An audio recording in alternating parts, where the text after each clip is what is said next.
આજે ડેડિયાપાડાના ધારાસભ્ય ચૈતર વસાવાના પત્ની શકુંતલા વસાવા અને ખેડૂતોના જામીન મુદ્દે ગુજરાત હાઈકોર્ટમાં મહત્વનો ચુકાદો આવવાનો છે।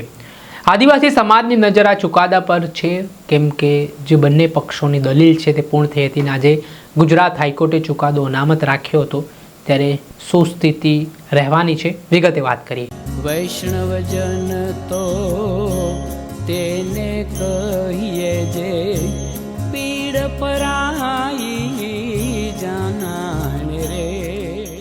દર્શક મિત્રો, નવજીવન ન્યૂઝમાં આપનું સ્વાગત છે। હું છું ફૈઝાન।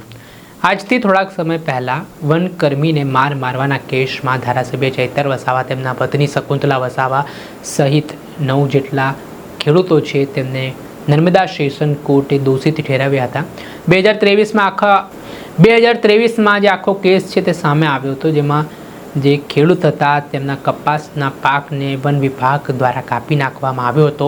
ત્યારબાદ ધારાસભ્ય વચ્ચે સમાધાન માટે પડ્યા હતા। દરમિયાન ધારાસભ્ય ચૈતર વસાવા પર ખંડણી અને ફાયરિંગ કર્યાનો આરોપ છે તે વનકર્મી દ્વારા લગાવવામાં આવ્યો હતો। આ ઘટનાને લઈને આદિવાસી સમાજમાં ભારે રોષ જોવા મળી રહ્યો છે।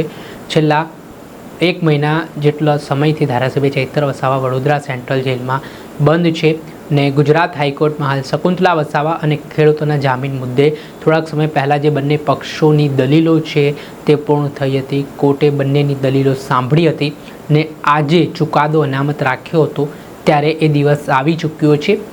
આજે શકુંતલા વસાવા અને ખેડૂતોના જામીન મુદ્દે ગુજરાત હાઈકોર્ટ મહત્ત્વનો ફેસલો સંભળાવવા જઈ રહી છે।